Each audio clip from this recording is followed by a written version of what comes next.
Welcome to Whisper and Strum. Thank you for joining me on my chronological reading through the Bible series. Please make sure to subscribe so you catch our daily episodes. Let's begin. Job, chapter 40. The Lord answered Job, "Will the one who contends with the Almighty correct him? Let him who argues with God give an answer." Then Job answered the Lord, "I am so insignificant. How can I answer you? I place my hand over my mouth. I have spoken once, and I will not reply. Twice, but now I can add nothing." Then the Lord answered Job from the whirlwind, "Get ready to answer me like a man. When I question you, you will inform me. Would you really challenge my justice? Would you declare me guilty to justify yourself? Do you have an arm like God's? Can you thunder with a voice like his? Adorn yourself with majesty and splendor, and clothe yourself with honor and glory. Unleash your raging anger. Look on every proud person and humiliate him. Look on every proud person and humble him. Trample the wicked where they stand. Hide them together in the dust. Imprison them in the grave. Then I will confess to you that your own right hand can deliver you. Look at Behemoth, which I made along with you. He eats grass like an ox. Look at the strength of his loins, and the power in the muscles of his belly. He stiffens his tail like a cedar tree. The tendons of his thighs are woven firmly together. His bones are bronze tubes. His limbs are like iron rods. He is the foremost of God's works. Only his maker can draw the sword against him. The hills yield food for him, while all sorts of wild animals play there. He lies under the lotus plants, hiding the protection of marshy reeds. Lotus plants cover him with their shade. The willows by the brook surround him. Though the river rages, Behemoth is unafraid.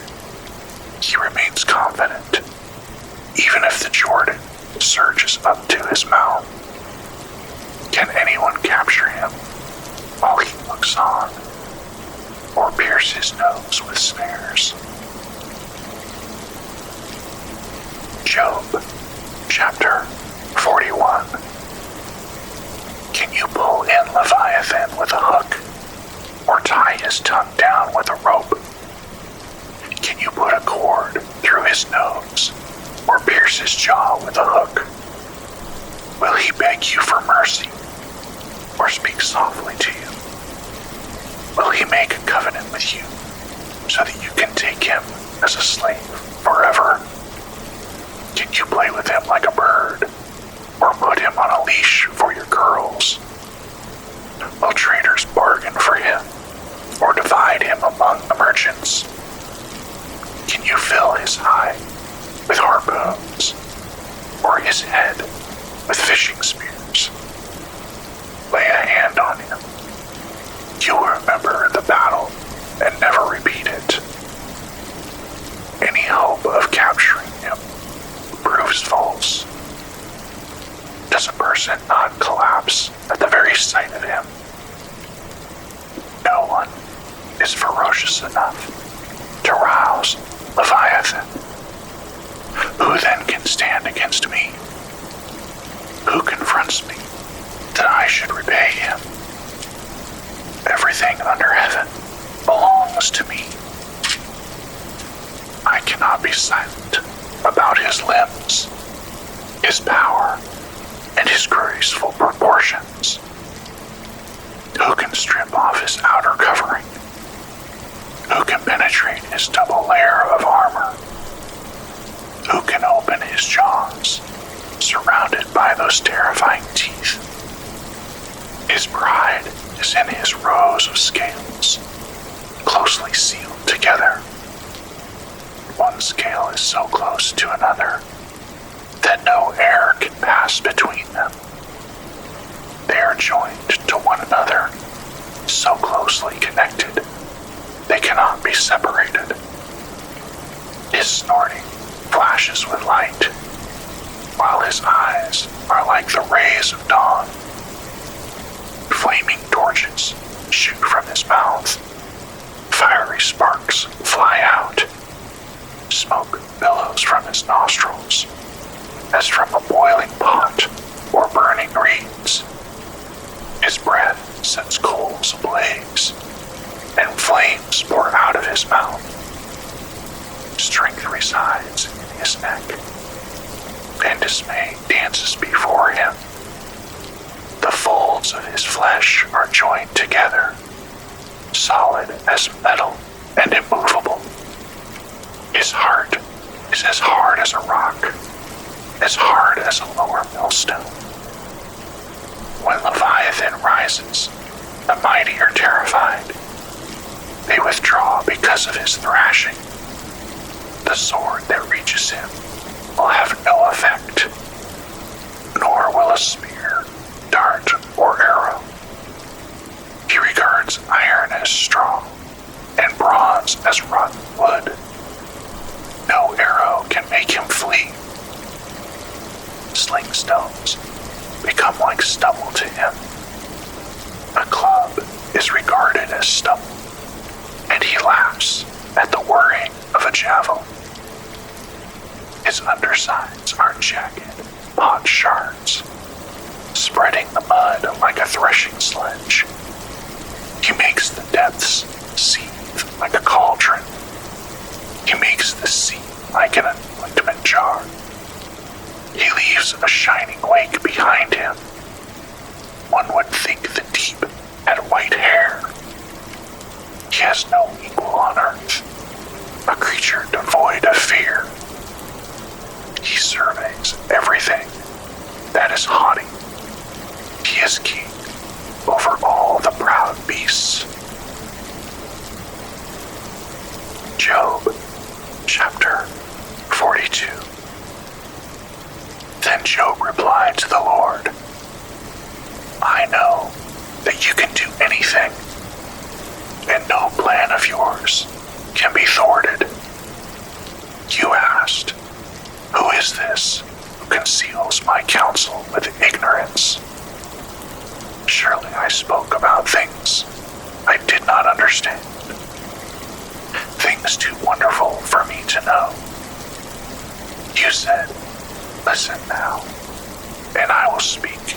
When I question, you will inform. I had heard rumors about you, but now my eyes have seen. Therefore I take back my words and repent in dust and ashes.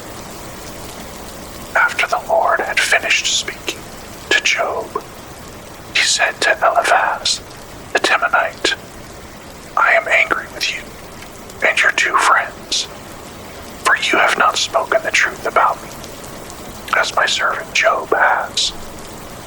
Now take 7 bulls and 7 rams.